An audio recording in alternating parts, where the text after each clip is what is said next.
Hello and welcome to the show. I'm Jarvis, coming to you from Hereward College. I'm really excited about today's conversation because we have a fantastic guest joining us. She's a leader in the tech world, driving innovation and shaping the future of connectivity. Please welcome Sarah Walker, the UK CEO of Cisco Systems.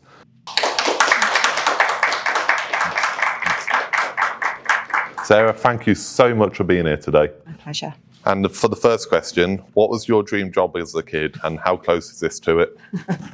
Not even remotely close. I wanted to be an interior designer. So I loved art, I loved designing. Architecture was too much for me to study for too long, so interior design was where I thought I would go. And that's a little bit different to running a tech firm in the UK. How long have you worked for Cisco, and can you explain what Cisco is and what it does? So I've only worked for Cisco for 3 years, and prior to that I spent 25 years at BT. So I've been in the tech industry for 28 years. And what Cisco does, so Cisco celebrates its 40th birthday this year, 40 years old, younger than me.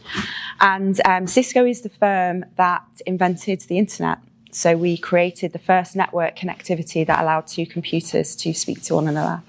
Roll forward 40 years now, we're one of the biggest tech companies in the world, and we connect and protect almost everything across the globe. So we power governments, we power public services, we power the NHS, and we do that through networking, through security, through data center, through collaboration tools. So all of the technology that businesses need to use to stay connected and operate, Cisco provides. And what would a typical day look like in your role? So there is no typical day, which is one of the reasons that I love my job so much. So today I'm here doing this incredible interview and getting to learn about the amazing things that Hereward College does and all the amazing students. Tomorrow I'm going to Downing Street and I'm meeting with ministers and officials to talk about digital skills and healthcare. The day after that, I'm presenting at a Tech UK event, and the day after that, I'll be working from home and I'll be interviewing people. So no 2 days in my job are the same. I get to travel over the next month. I'll be in London, I'll be in Tenerife hosting a sales campaign. I'll be back out in the US. So I get to travel, I get to do lots of different things and meet lots of different people. So no routine, it's all very different. What would something people would be surprised to learn about your daily routine? That despite the job that I do and the title that I have, my daughter is still my boss, and there is something in my daily routine every day that is dictated to by my 15-year-old, and I get dragged straight into just being a mom and being there at her beck and call. And what was your route into your current role? So I started in BT in 1997. That was my first job in tech, and I was selling. And none of you are old enough to remember this, but analog mobile phones. So there was no 5G, no data. It was analog mobile phones. But I loved it. I loved speaking to businesses about what they did and trying to work out how I could convince them that this analog mobile phone would make a difference to their business. Nobody believed me, so I'm quite smug now that mobile has taken off. But I really got this passion for learning about different businesses, customers and industries, and then thinking about the role that technology played for them. So I worked my way up through BT. I was the only person that went from a desk role to a director role within the company. I stayed there for 25 years. And then the opportunity at Cisco came about to be the managing director for their enterprise business. And Cisco is a company that I'd admired for a long time. So I took the leap 3 years ago. And again, super curious, super ambitious, and was appointed as chief executive 2 years into the role. What was the risk you were glad you took, even if it didn't work out? It was leaving BT. So as I said, I'd been there 25 years, and I decided to leave so that I could actually help my son through his GCSE. So he was struggling a little bit. He'd failed his mocks and he just wasn't in a good place. So I left BT. I didn't have another job. I took 9 months off to spend with my family. And then the opportunity with Cisco came about whilst I was off, and it's the best thing that's happened to me. So it was a big risk because I didn't know I'd get another job. but had some amazing time with my family and then got the dream job. How do you keep your staff meetings exciting and engaging? Ooh, well, I'd have to check with them whether they think they're exciting and engaging. But I think you've got to keep things very kind of personal and keep human factors into all of your meetings. Like if you're just talking about business all the time and you're not stopping to listen to people and get them to share their perspectives and learn a little bit about them, then it can get a little bit dull. I start all of my leadership team meetings with what we call a check-in. So we check in to see how are people feeling, what's happening in their personal lives if they want to share, how are they feeling in the day, and that sets a really nice tone that we're just all in a good place and we know that we're there as people, not just as business leaders, and we try and keep a bit of fun in them. But you'll have to check with them. What's a quote or a mantra that gets you through tough days? So I think my favourite would be, it's Teddy Roosevelt, US president, is it's hard to fail, but it's even worse to have never tried to succeed. What's a song that's the unofficial anthem of your leadership style?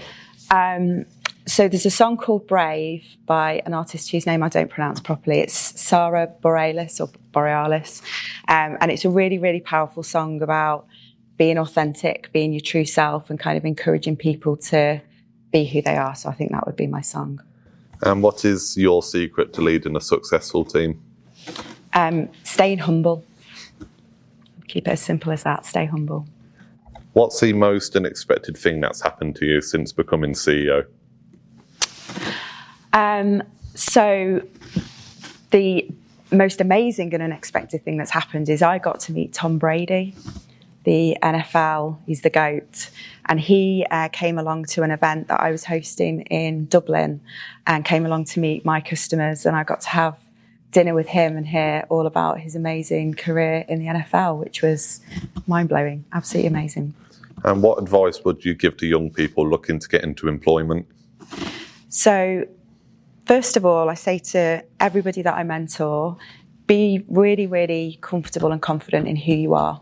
Don't try to be anything different than who you are to get into employment, because being you is the one unique asset that you have that nobody else does. So work on that confidence and really own who you are and what you love doing, because that, as an employer, is something that stands out to me far more than skills. Skills can be taught, but that confidence is something really lovely to see in young people.